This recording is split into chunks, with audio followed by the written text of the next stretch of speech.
There's a lot of buzz around AI video tools. If you're a marketer, a small business owner, a coach, a solopreneur, you might be a little bit overwhelmed with choices and technology.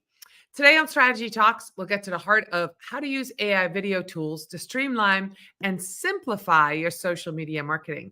If you're ready, come on and join us.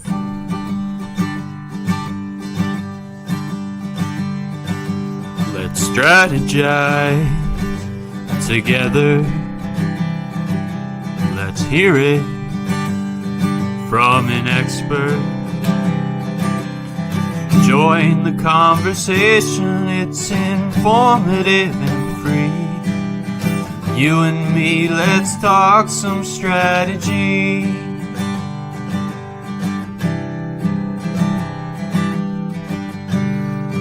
Now here's your host, Morin-van.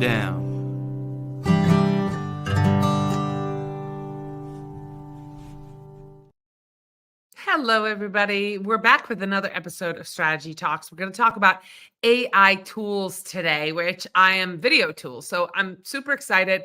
But before I introduce you to today's guest, I want to welcome everybody that's here with us live. If you're here live on Facebook or YouTube, or maybe you're watching this on LinkedIn, let us know where you're watching us from. And I want to make sure that if you're listening to Strategy Talks as a podcast, that you feel welcome as well. So without much further ado, here's today's guest. His name is Lou Bortone. He lives right next door in New Hampshire. I'm in Vermont. And we were just chatting about where we might meet up in real life this year. And one of our friends, Rich Brooks, has this wonderful social media conference, digital marketing conference called the Agents of Change in Portland, Maine. And if you live in New England and you are a marketer, don't miss that in October. Just a quick plug. Lou, welcome. I'm so glad you're here today. Thanks, Doreen. I'm waving across the state line to you. So. That is wonderful. So, Lou, you spent over 20 years in television before becoming a videopreneur, right? What sparked that shift to where it's a digital video landscape?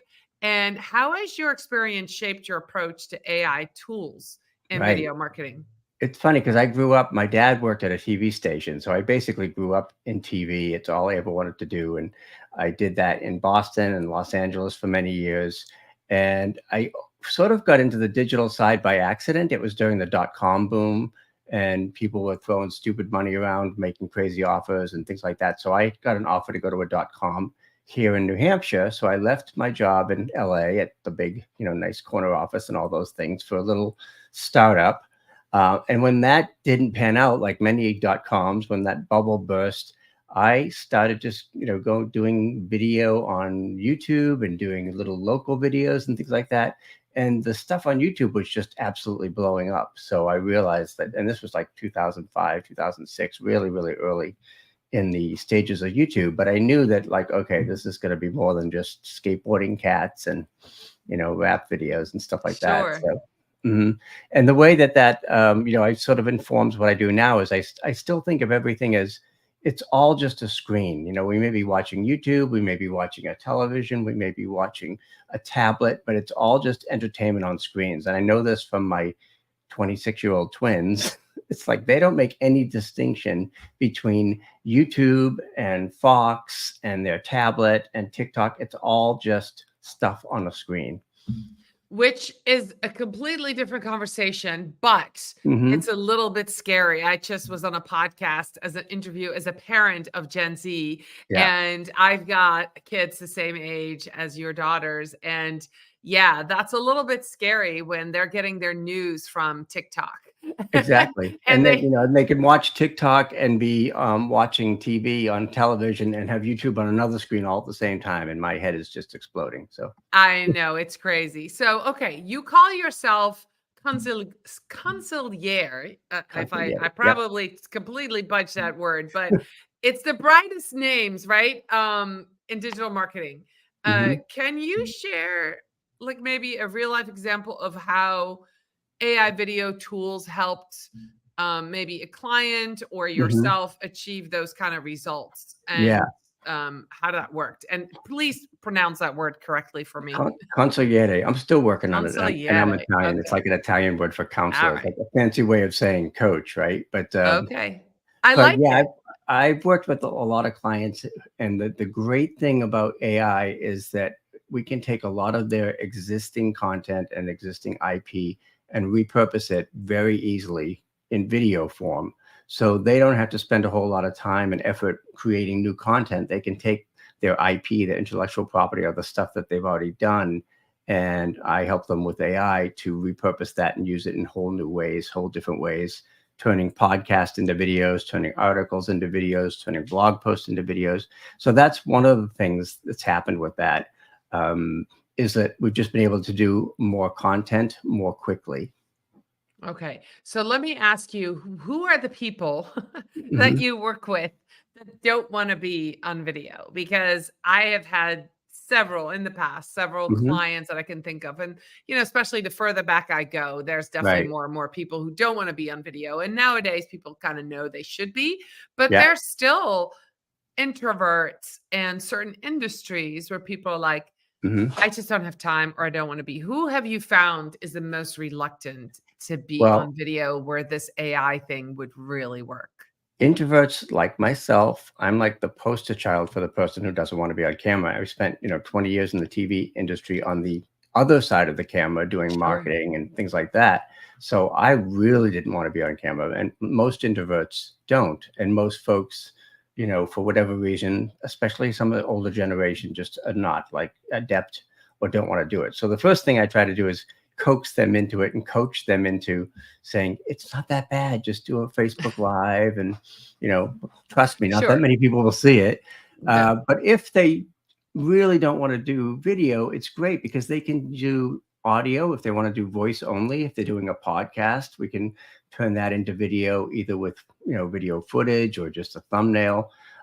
We can take other things that they've done, and now with AI, I can record their voice and say, you don't even have to do it. Just give me the blog post and I'll put it in your voice. And because AI has gotten so good, it sounds like them reading their blog post. And then there are visuals on screen. So there's all kinds of little shortcuts and ways to basically, dip their toes in the water. And what they usually find is when they start doing more, maybe they start with AI, but then they realize, oh, you know what? I want to be on camera for this one. I think I need to be front and center. And that's the other thing I try to emphasize is that, especially if you're a solopreneur or an entrepreneur, maybe you've got a very small business, you are the face of that business. And at some point, it's going to behoove you to be on camera. And I like to tell my clients that your face on camera is your most powerful marketing asset. I 100% agree. And I have found certain people just more reluctant than others, especially Mhm. those who are used to being in the background, even if they're leading a team. Yeah. But there are also certain industries it's a little bit harder. So I love that idea that you just said, especially if you're kind of limited by certain laws, Mhm. that you can't say certain things, right? Right. Can't advertise certain things. But if you have an approved blog post where you can read that blog post or you can Right. talk about that blog article, I like that idea a lot. And yeah, I agree. If you can get somebody, and I'm an organic specialist, Lou. So Yeah. everything I do is organic, it's content marketing. So Mhm. I know, even though I tell this to my client, there are clients who want all these graphics or they want all this and that. And I'm like, Yeah. yeah, no, why don't we just put a picture of you up there and then Mhm. have a conversation with people, and the picture of them or them and their family or them and their child or them on the Mhm. weekend with their dog. It creates so much more conversation than a graphic that Yeah. has some Yeah. words on it. So I understand that, and the power. And if you're watching this, the power of a human face is really important. And even with Mhm. AI, Yeah. that can become that real human face. So let's go beyond that hype, Sure. right? There's a lot of buzz around AI video tools. Mhm. I have seen lots of my peers, social Yeah. media strategists, social media managers, social media digital marketers become AI experts, right? Yes. Yeah. So that's all I'm going to say. Yeah. So for our audience, right? You're watching, you're a marketer, you're a small business owner, you're a coach, you're a solopreneur. We're Mhm. talking to you today, right? You might be new to video marketing. Can you kind of break down the difference between like regular video and recording and what Mhm. happens when you use an AI tool? Right. Well, what I think with AI is that, and I've been a video editor for 25 years when it was back and you needed a ton of equipment and a ton of money. But AI has leveled the playing field to the point where if you can edit a Word document, you can edit a video. You can make yourself sound, as we say in Boston, wicked smart.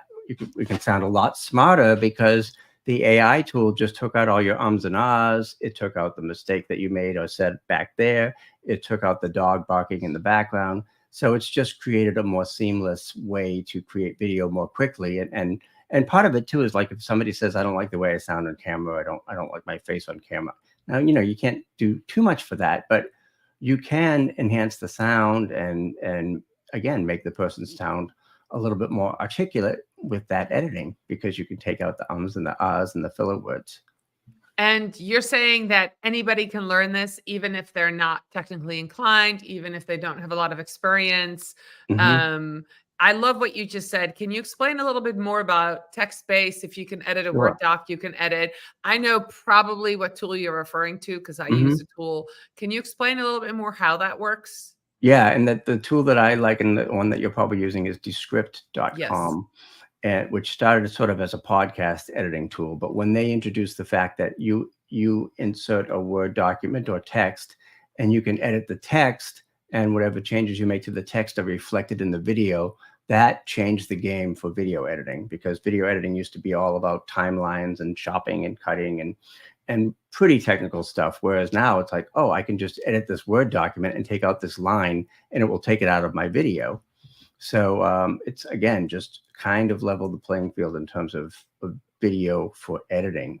So it's just made it a lot, and the learning curve is not very steep. Again, you're editing a text, you're not editing a timeline, so it's a big difference. Yeah. So for those of you watching, if you've never seen Descript in action, you literally can upload a 30-minute video like what we're recording today, right? Hmm. And put it in Descript. It'll take a little bit to upload. The transcript will happen. So you Yeah. upload the video, it'll make a transcript, and then you highlight the Hmm. pieces that you want or the pieces that you want to take out, and it clips it. It is amazing. It's absolutely crazy. And if I can do it, you can do it, right? Okay. So, one of the big promises of AI video tools is Hmm. speeding up that video creation process, not just Yeah. editing, but the video creation. Can you Right. walk us through like a realistic workflow of Sure. incorporating the AI tools? Is it really Hmm. script to screen in minutes, or are there some human touches that we need, some things that we Hmm. might need to know? It is, and again, it depends on the kind of video you're trying to make. I mean, I make a distinction between quick videos and keeper videos. Quick videos, live videos, Facebook Live, stuff you're doing on the fly, maybe from your Sure. phone. Keeper videos, your homepage video, your about video, obviously those are going to have a little bit more shelf life. But most videos are quick videos, and now they can be even quicker with AI because let's say you have an audio only podcast. I have a client that has one of those. I take her audio only, I put it into script. Now I've got a transcript that I can give her. I can add a thumbnail or graphics or whatever. So now there's an image. So now it's not just an audio, it's a video. And I've enhanced the sound because her dogs were barking in the background and we took care of that. And these are all sort of like one-click fixes. Even with, they have a green screen function where no matter what your background is, if you don't have an actual green screen, you click on the green screen function and you can remove that person's background and add a new background. So those kinds of things that used to take a really long time with Final Cut Pro or some other software are literally one-click fixes now.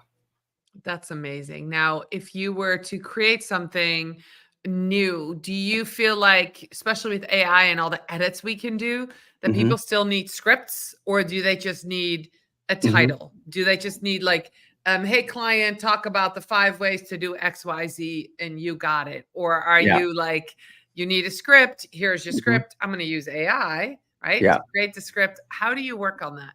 It really depends on the individual because some people are more comfortable with the words on the screen in Okay. front of them. I've always just been like, I'd rather just sort of shoot from the hip and be more conversational and more natural. And I find that most people are better when they're just talking off the top of their head. And, obviously they're experts in their field, so they can do that without a script. So I encourage my clients to throw the script away and just talk about what they care about and get their message out there. Because I think the script is just one more thing they think they have to memorize, or one more thing they have to pay attention to. And then they lose some of the, authenticity that they may have. Right. I'd rather see like something that's a little sloppy, but authentic. I 100% agree. So we're about halfway in 2024. And I'm just throwing this question out there. It's not on my list. Yeah. What's working right now? Short form video, because AI marketing, video marketing. I'm thinking shorts. I'm thinking reels. I'm thinking TikToks. Right. What's working right now? What have you seen your clients, those around you, and yourself have success? What format? What length? What are we looking at? What's working? A lot of great things are working and happening, which is cool, because we can if we take that podcast example, and we're using the script to not only turn it into a video, but I'm also pulling a 60-second clip and making it vertical, so it'll work for Instagram Reels and YouTube Shorts, which are getting a lot of traction these days. And the great thing about YouTube Shorts is they're being shown to more people, not just your subscribers on YouTube. So you've sort of got a bigger pool to pull from. So YouTube Shorts are a huge opportunity. And when you put that short up there, you can link it back to the longer podcast episode or another video. So you're trying to keep people on your channel as long as possible. And that's sort of like, okay, this is short and sweet. I can go through a bunch of these, while I'm in line at the grocery store. Okay, so I have a technical question. So I've done that, right? I cut these strategy talks episodes. Yeah. I was telling you in the green rooms, I used to cut 3 or 4. Now I might cut 10 or 15, right? Yeah. It's easy with Descript. It's a lot easier. So, and I do link it back to the original video, because this is live right now on YouTube.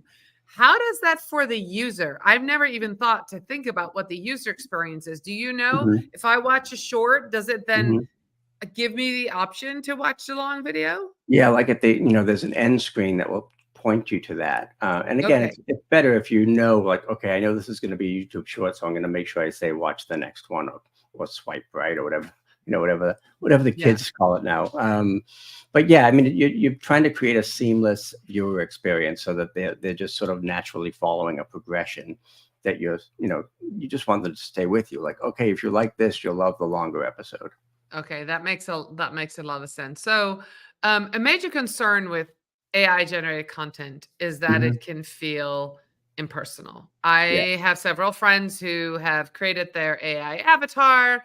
They're feeding it information. It's creating. You can't change outfits. I've already figured that one out. For men, maybe that's fine. For women, it might be a little more, problematic. So how can businesses and business owners, entrepreneurs leverage AI video tools while still maintaining that brand voice and personality and, to connect to their audience in an authentic way? Yeah, that's really the $1 million question with AI, because again, as somebody who says, if you are the face of your brand, yeah, you can clone that face, but it's still not you. And the technology is not quite there enough to fool folks. So I'm not a huge fan of AI avatars, especially the ones where it say, oh, here's good looking football jock, beautiful guy, to tell you a message. It's like, well, he's got nothing to do with my brand. I'm my brand, and, warts and all, I'd rather have that. I mean, there are times when, like, if I said, oh my gosh, I'm going to be, I don't know, I got COVID and I'm going to be in isolation for a week, maybe I'd use my clone version to put a few things out there. But for the most part, I still, want it to be the face of the brand. And there are plenty of ways to use AI without having to use AI avatars or AI clones. Do you think people are smart enough to recognize? Because we're marketers, Lou. You and I are marketers. Yeah, that's true. We recognize it right away. I mean, I see it. It took me 2 turns, and I saw the same friend, in the same outfit in a different video, and he looked a little bit like robotic. I'm like, that's an AI. But do you think that the public knows? Do you think their clients know? Like, how smart are we right now? Can we all I don't know. detect it? it's hard to say. I think people are a little bit cynical. I mean, now YouTube has a box where it says, was there any AI in here? So YouTube wants to know if it was AI generated. So I Yeah. think we're going to see more and more of that. And Facebook has a little watermark now where they say, Yes. oh, yeah, this is AI generated. So I think people are going to be a little skeptical of it. But I think if you're upfront and you say, dude, I'm going on vacation, my bot's going to do my my stuff this week. And it's still, again, if the content came from you, then it's still your Right. content. I just wonder if you could have fun with it. It's like Yeah. there's my alter persona or my, alter ego, and she's gonna just teach you all about, this is. I mean, I haven't really tapped into that, but Mhm, I came back last month. I was in the UK and I went to Tube Fest and mhm, talked to a lot of really smart marketers that were talking about using the power of the AI avatar in mhm. creating just a ton of content. Right. Basically, you can feed them any blog articles you've done, anything you've written, any Mhm. tips, anything, and make an Yeah. avatar out of it, make the avatar say that stuff and create videos. And I was like, that's a batching process that Yeah. it's hard to wrap my head around. Yeah. And there's Um, definitely going to be creative uses for it. I think maybe it's the bot that you normally get in the lower right corner of a website if you have a question, and now it's you actually answering that question. hmm, And okay. maybe it's your bot answering the question, but it's still you providing the content. So I think there's going to be some places where it's more useful than others. I've just sort of had a reaction like, no, you're the brand. It has to be your face. I try to get my clients to put themselves on camera because that's the one thing that you have that nobody else has is your face and your voice. Right. Your face, your voice, and your thought leadership. So I totally agree with that. So where are AI video tools headed in the next few years? Hmm. What's your take on that? I don't always ask my Yeah. guests to, predict a future, but Hmm. how can somebody prepare? What should they have? What's the minimal tool? We're talking Right. about video editing, but what are some, this is a good time for you to mention maybe a couple other tools that you use, or Hmm. what do you see coming and Yeah. where do you see we're headed? Because I think people are just really Yeah. curious. And I think there's also some AI overwhelm because there's like 6 new tools a day, and I'm trying to keep up with it, and I can't. Um, so I think what you wanna 100%. do is find the 2 or 3 tools that are gonna really help your workflow in terms of productivity and efficiency. So usually if I have something, I might run it through ChatGPT just to see what it gives me, or to Claude and see. So I usually start with the sort of basics like, well, let's see what ChatGPT has to say about it. But I try to focus in on those 2 or 3 tools like Descript that I know are just going to help my workflow, and they're moving so quick that they're only getting better. So, now at the point with Descript, they've got AI in Descript, which will create a YouTube description for you based on the video that you just fed it. So now I'm not even going back to ChatGPT as much. So I think there are more tools, but you'll probably use fewer of them. All right. So then the follow-up question to that is, if we're all using the same tools, all using the same AI, is our Mhm. content going to start looking the same? Is that a worry on your end? I think it could be a concern because there might be sort of workflows like, like YouTube used to sort of have this format like, okay, crazy beginning, normal ending, but I think as long as you remain creative and authentic and you continue to use your voice, your message, I think it'll be okay. So, I mean, I'm always afraid that, oh, I'm doing podcasts and I'm turning into videos. They're all going to look the same. It's like, well, if the core content isn't the same, then it will still be different enough to be engaging. Yeah, I love that we actually brought up the word being creative when we're talking about AI video Yeah. marketing tools, because we finally got there. We're at minute 24 and we talk about being creative. Finally, yes. So, how can somebody stand out with all those tools? This is one of the last questions. I've got one more after this, but Hmm. how can we keep that creativity alive when Yeah. there is the AI, when we are relying on the bots, when we are Hmm. expected to do more in less time? We're Yeah. cutting out a lot of tasks, we're batching things. We can Hmm. just produce either a lot more content or work less and less Yeah. hard to create the same amount of content. Right. Where does creativity fit in? Well, I think it's paramount. I mean, it's the most important thing, and we probably should have started with it instead of ended with it. It's But okay. again, It's all with, right. We're with good. any of these tools, you still have to have good content. I mean, the greatest video in the world doesn't matter if the content kind of sucks. So, you have to start with your voice and your creativity. And I do like a lot of crazy things. I put my pugs in videos. My Catholic mom is rolling over in her grave, but I put on a priest outfit and did confessions of video. I mean, I used AI for it, but the idea didn't come from AI. The idea is like, it's still that creativity and that little flourish of how can I use ChatGPT or Descript in a way that nobody else is using it yet. I love that. So what you're saying, the tip that you're giving us, play with the tools, use your creativity, not just in the video creation part, but also in the ideas and in using the tools. Be creative in how Yeah. you use the tools and how you create stuff. I know one of the tools that I use is CapCut, and there's Yeah. a lot Yeah. of pre-made templates, and I'm Mhm. just always amazed at what people put together. And it certainly is a shortcut for me to Yeah. create some quick reels, some quick shorts that I don't have to do anything. I just upload my little video here and my little video Mhm. there, and I play it. I'm like, it looks amazing, right? Yeah. So, but if everybody does that and uses the same tool, my worry is that we all start looking the same. They've heard the sound before, they've seen the transition before, Yeah. and it's going to be content overload. So, Right. if you're watching, if you're still here with us today, be sure that creative mind comes up with creative ways to create videos that stand out, that are different, even if you use AI tools to edit, to create, and to publish. So, Lou, I have one more question. Sure.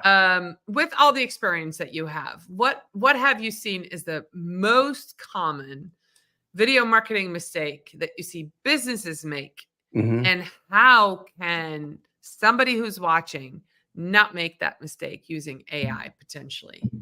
Yes, the biggest mistake is not being consistent, or one and done video. Like, oh, I tried the script, but I only got 17 views. It's like, no, it's a marathon, not a sprint. You have to be consistent. You have to post weekly or several times a week. And the good news is AI makes that possible and much easier.